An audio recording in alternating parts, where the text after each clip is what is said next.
हाय दोस्तों, नमस्कार। मैं हिमांशु पाराशर। कैसे हैं आप सभी?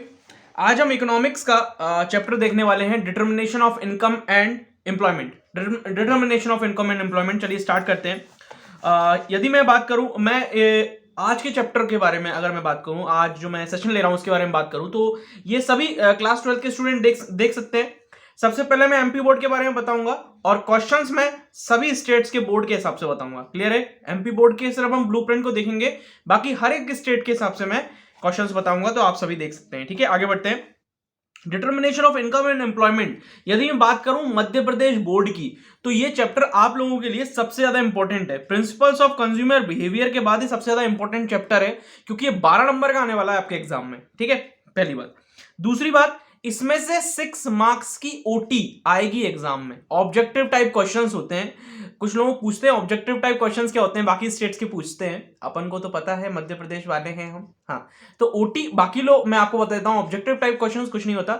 वही जो आप फिल इन द ब्लैंक्स सुनते हैं ना, fill in the blanks, true false, match the following, one word answer और चूज द करेक्ट ऑप्शन, इन्हीं को यहां पर शॉर्ट फॉर्म में ओटी बोला जाता है। और काफी ज्यादा ये फ्रूटफुल होती है, काफी ज्यादा फायदेमंद होती है ये एग्जाम पर्पस के लिए, इसलिए। ठीक है, आगे बढ़ते हैं। तो आप ऑब्जेक्टिव करेंगे। ऑब्जेक्टिव आप कहां से करेंगे, मैं सोर्स बता रहा हूं आपको। मैंने एक वीडियो बनाया था इकोनॉमिक्स का। जी हां, इकोनॉमिक्स की मैंने पीडीएफ तो नहीं दी है ऑब्जेक्टिव की, पर मैंने एक वीडियो बनाया था पिछले साल। तो उसमें मैंने ना इस चैप्टर के, सिर्फ इस चैप्टर के इनकम एंड एम्प्लॉयमेंट, आप यदि उस वीडियो को पूरा भी देख लोगे ना, ऑब्जेक्टिव की वीडियो को, तो आपको सब पूरा क्लियर हो जाएगा। तो आपको वीडियो देखना है, पीडीएफ अवेलेबल नहीं करा रहा मैं। उस इकोनॉमिक्स की वीडियो देख लो, ऑब्जेक्टिव की वीडियो है, ये वाला चैप्टर क्लियर हो जाएगा। क्योंकि दोस्त, इस चैप्टर से 6 नंबर की ओटी आना है। ठीक है ना? या तो कोशिश करना सिर्फ आगे बढ़ाकर इसी चैप्टर का पढ़ लेना। ठीक है, वैसे मैंने चैप्टर वाइज नहीं दिए, तो एक बार रिवाइज कर लोगे तो काम बन जाएगा आपका। ठीक है, क्लियर है वाली बात? आगे बढ़े।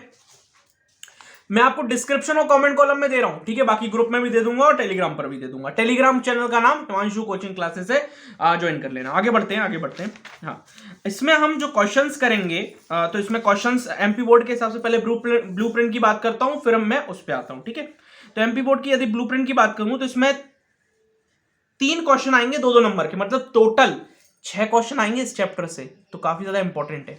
अब मैं जो क्वेश्चंस दूंगा वो सभी स्टेट्स के हिसाब से दूंगा, जो इंपॉर्टेंट होंगे ऑल ओवर इंडिया में। ठीक है, आगे बढ़ते हैं। पहला क्वेश्चन है paradox of thrift. Paradox of thrift याद रख लीजिएगा। मैं आपको एक दोस्तों एक बहुत अच्छी खुशखबरी और आप लोगों के लिए दे दूं। मैं जल्दी से जल्दी ये आपका कोर्स कंप्लीट करवा रहा हूं इकोनॉमिक्स का। ठीक है, मैं इस पे एक बार और फिर से भी वीडियो बना दूंगा मैं, है ना? पर मैं आपको थोड़ा सा बताना चाहता हूं, 1 मिनट देना बस मुझे। बहुत इंपॉर्टेंट बात बता रहा हूं आप लोगों के लिए। मैं इकोनॉमिक्स का कोर्स कंप्लीट करा दूंगा, अकाउंट्स का करवा दूंगा और बिजनेस का करवा दूंगा। ये करवाने के बाद आप लोगों के लिए एक बहुत अच्छी चीज रहेगी एग्जाम तक, लास्ट एग्जाम तक। ठीक है, जितना मेरे पास समय मिलेगा ना मेरे को, क्योंकि मेरे को प्राइवेट भी पढ़ाना पड़ता है, मतलब ऑफलाइन। ठीक है, और स्कूल भी देखना पड़ता है, तो काफी सारी चीजें रहती है ना? तो समझ रहे हो ना मेरी बात को? तो मेरे पास जितना हो सकेगा मेरे से, मैं उतना करने की कोशिश करूंगा। पर मैं आपको एक बात बता दूं, ये सिलेबस कंप्लीट होने के बाद नेक्स्ट स्टेप एक है जो आपका इंतजार कर रही है। वो चीज वो आपको डेली बेसिस पर मिलेगी। मतलब डेली बेसिस का मतलब, यार अब जिस दिन मेरे को दम नहीं है बनाने की वीडियो, तो मैं कैसे बनाऊंगा? समझ रहे हो ना मेरी बात को? हाँ, क्लियर है? बस 1 मिनट ले लिया, आगे बढ़ता हूं। तो पैराडॉक्स ऑफ थ्रिफ्ट, आपको नहीं पता होगा पैराडॉक्स ऑफ थ्रिफ्ट क्या होता है, पर मैं बताऊंगा। अभी याद कर लो, अभी जितना आपको समझ में आता है टूटा फूटा या कर लो इसको, इस क्वेश्चन को, पर मैं अपने लेवल पे बताऊंगा। ठीक है, चलिए आगे बढ़ते हैं।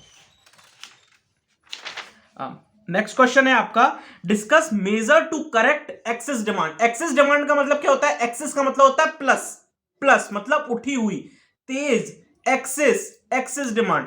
आपको मेजर बताने करेक्ट एक्सेस डिमांड के। ठीक है, तो क्या आपको इसमें आप 2 याद कर लीजिएगा करेक्ट मेजर। मॉनेटरी मेजर्स याद कर सकते हैं आप, या फिर इसमें आप याद कर सकते हैं फिस्कल मेजर।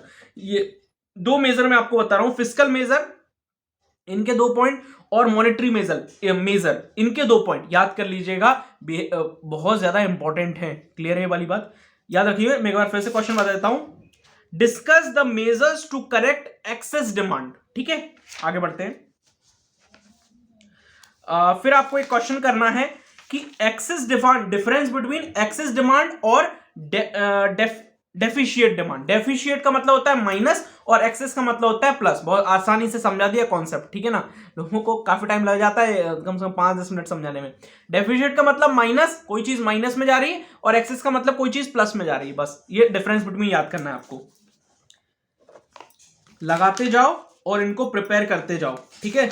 जल्दी से जल्दी सिलेबस कंप्लीट करेंगे और फिर आगे बढ़ेंगे। और डेली बेसिस पर 5-5 क्वेश्चन करते जा रहे हो ना हर सब्जेक्ट के, बहुत ज्यादा इंपॉर्टेंट है।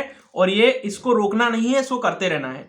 नेक्स्ट इंपॉर्टेंट क्वेश्चन, और मेरे को लगता है कि ये आपको 2023 के एग्जाम में देखने को मिलेगा ऑल ओवर इंडिया में। व्हाट इज एग्रीगेट डिमांड, याद रखिएगा। यदि determination of income and employment ये चैप्टर आपके एग्जाम में है, तो व्हाट इज एग्रीगेट डिमांड ये क्वेश्चन आपको देखने को मिलेगा आपके एग्जाम में। और आपको इसके मेन कंपोनेंट्स करने हैं। मेन कंपोनेंट्स में 2 और 3 आप प्रिपेयर कर लेना, आपका काम हो जाएगा, ठीक है। ठीक है, ये वाली बात बता दी।